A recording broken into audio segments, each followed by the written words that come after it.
ঢাকার দোহারে তীব্র তাপপ্রবাহ থেকে রক্ষা পেতে বৃষ্টির জন্য বিশেষ নামাজ আদায় করেছে ধর্মপ্রাণ মুসল্লিরা। বৃহস্পতিবার সকাল 10:30টায় জয়পাড়া বড় মাঠে জাতীয় উলামা মাশায়েখ আইম্মা পরিষদ দোহার শাখার আয়োজনে এ নামাজ আদায় করা হয়। ইস্তিসকার সালাতে ইমামতিত্ব করেন জাতীয় উলামা মাশায়েখ আইম্মা পরিষদের দোহার শাখার সভাপতি ও শিলাকোঠা মাদ্রাসার মুহতামিম হাফেজ মাওলানা আব্দুর রহিম। মাঠে কয়েক শত মুসল্লিরা 2 রাকাত নামাজে অংশগ্রহণ করে সৃষ্টিকর্তার নিকট বৃষ্টি প্রার্থনা করেন। গত বেশ কয়েকদিন ধরে জেলায় মৃদু থেকে মাঝারি তাপপ্রবাহ বয়ে যাচ্ছে। তাপমাত্রা ওঠানামা করছে 36 থেকে 38 ডিগ্রি সেলসিয়াসে। বৃষ্টি না হওয়ায় নদী-নালা, খাল-বিল সহ পুকুরগুলো শুকিয়ে যাচ্ছে। তীব্র গরম ও খরায় ফসলি জমি, প্রাণীকুল সহ অস্থির হয়ে উঠেছে জনজীবন।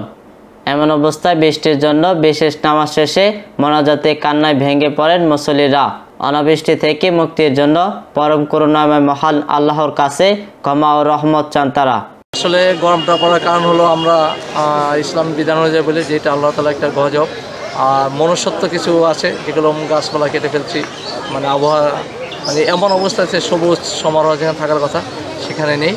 আর মানুষের পাপিষ্ট আমরা যে অন্যায় করেছি, আল্লাহ তাআলা আমার মনে হয় আল্লাহ তাআলা আমাদের পাপের প্রায়শ্চিত্ত মানে ফলটাই এই গরমের মধ্যে প্রকাশ করতেছে। আমরা আল্লাহর কাছে ক্ষমা চাবো, আল্লাহ যেন আমাদেরকে এখান থেকে ফিরিয়ে আনে।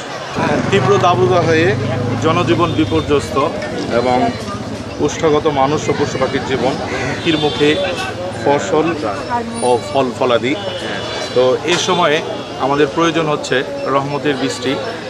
রাসূল সাল্লাল্লাহু আলাইহি ওয়াসাল্লাম এমন সময়ে এমন পরিস্থিতিতে সালাতুল ইস্তিসকার নামাজ আদায় করতেন, যা আমাদের এই সমাজে বর্তমানে খুবই কম হয়ে থাকে।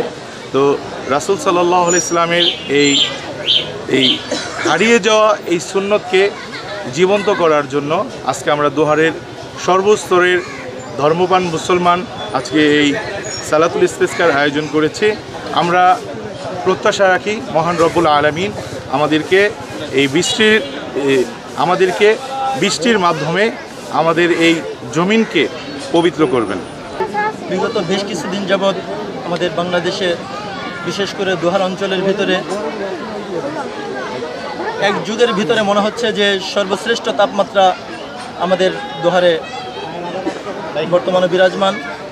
এই জন্যে রাসূল আরবি সাল্লাল্লাহু আলাইহি ওয়াসাল্লামের জমানায় যখন নাকি এরকম তাপমাত্রা প্রখর হয়ে যেত এবং যখন এইরকম অনাবৃষ্টি দেখা দিত, তখন রাসূলুল্লাহ সাল্লাল্লাহু আলাইহি ওয়াসাল্লামের যে একটা আমল ছিল যে একদা রাসূল আরবি সাল্লাল্লাহু আলাইহি ওয়াসাল্লাম মসজিদের মেহরাবের ভিতরে খুতবা দিতেছিলেন। এমন সময় এক সাহাবী এসে আল্লাহ রাসূল সাল্লাল্লাহু আলাইহি ওয়াসাল্লামকে বললেন, ইয়া রাসূলুল্লাহ সাল্লাল্লাহু আলাইহি ওয়াসাল্লাম, আমাদের অনাবৃষ্টির কারণে আমাদের ক্ষেত খামার সব ফেটে চৌচির হয়ে যাচ্ছে, শস্যগুলো খুব নষ্ট হয়ে যাচ্ছে, আমাদের পশু পাখি থেকে শুরু করে সব কিছুরই অনেক বেশি কষ্ট হচ্ছে। ইয়া রাসূলুল্লাহ সাল্লাল্লাহু আলাইহি ওয়াসাল্লাম, যদি আপনি একটু আমাদের জন্য দোয়া করতেন, আল্লাহ তাআলা যদি একটু রহমতের বারিধারা বর্ষণ করতেন, তাহলে আমাদের জন্য অনেক বেশি উপকৃত হতাম আমরা। পরে জাতীয় উলামা মাশায়েখ আইম্মা পরিষদ দোহার শাখার আয়োজনে তীব্র গরমে একটু তেষ্টা মেটানোর জন্য শরবত বিতরণ করা হয়।